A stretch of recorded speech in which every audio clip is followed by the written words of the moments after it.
Chapter 4. The Great Bavarian Mountain Owl. Now, how did Aunt Alberta come to have a Great Bavarian Mountain Owl as a pet, I hear you ask? To answer that, I'll need to take you back in time once more, to before young Stella was born. Soon after Alberta had lost all the family's money at the Tiddlywinks tables of Monte Carlo, Europe was thrust into war. Chester joined the army as an officer, and was awarded a chest full of medals for his bravery on the battlefields of France. Meanwhile his sister also enlisted, and found herself fighting in the forests of Bavaria as a machine gunner, and usually for someone who was British she chose to fight on the German side. Alberta's only reason was that she preferred the German uniforms. She felt she looked smoking hot in one of the German army's spiked helmets called pickelhaubens. You can judge for yourself. One thing she had often done as a child was to steal rare birds' eggs.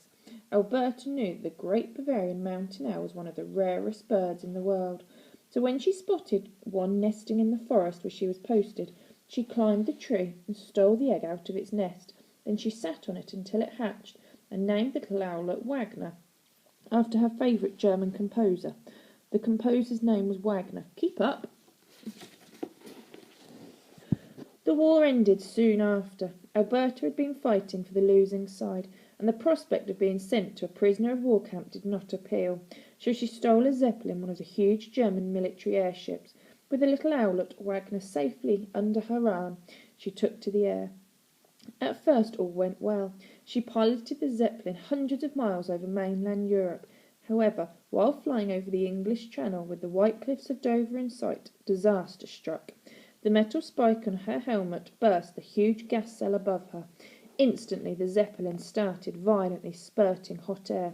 The airship was really nothing more than a giant balloon after all. It farted its way across the sky at terrific speed before crash landing into the sea with a plop. Alberta just managed to swim to shore.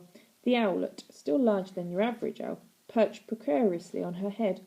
Once safely back at Saxby Hall, she began training the bird. Wagner never knew his real parents, but quickly accepted Alberta as his mother. Indeed, the woman fed the owlet live worms and spiders from her mouth, passing them from lip to bill. As Wagner grew, so did the treats. Soon she would feed him mice and sparrows she had caught in traps. Food became a reward, and over time Alberta had taught her owl a number of impressive tricks: fetching her slippers, flying loop-the-loop, aerial reconnaissance, a military term she had picked up when fighting in World War I, which meant spying from the air, dive-bombing children's kites, stealing old ladies' knickers from washing lines, dropping stink bombs from the air at the village's summer fete, delivering a letter or parcel within a 100-mile radius, duetting with her on her favourite German opera arias. This was painful to listen to, as Aunt Alberta was an even worse singer than the owl. To use a special owl urinal when having an owl pee, to swoop on kittens and devour them in one gulp, bones and all, to make an apple strudel. The Great Bavarian Mountain Owl. Yellow eyes, large head, razor-sharp beak, massive breast, pointy talons, massive ear tufts, brown and grey feathers, weight of 6.5 stone, height of approximately 4 feet. Owling, owlery, owlcraft, owlistry, owlography, owlsophy. Oh, call it what you will. Alberta became an expert. An owlpert, to use the correct terminology, or owlology. Soon, she and her beloved Wagner became famous in owling circles. They even started doing photo shoots for specialist bird of prey publications such as My Owl, Just Owls, Owl, Owls, Owls, Owls, Owls Only, Mature Owls, and Owling Monthly, the magazine, for owls and their admirers. Once they even appeared together on the cover of Twit Woo, very much the Hello magazine of the owl world. Inside there were 12 pages of At Home With photographs and a lengthy interview where they talked about how they had met and their hopes for their future together. Of course, Wagner's answers were all in squawks. Alberta and Wagner, Wagner and Alberta. It was a very close relationship. The pair travelled everywhere together on Alberta's motorcycle, with Wagner in the side car. Both had matching leather flying helmets and goggles. What was more unusual still was that Alberta and Wagner also shared a bed.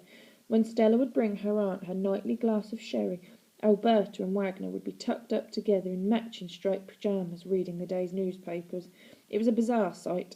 Another time Stella heard the two of them splashing around in the bath together.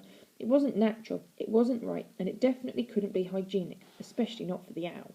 However, this closeness between man and beast was not without purpose, for all this time Aunt Alberta was training her owl to obey her every command, even to do unspeakable evil.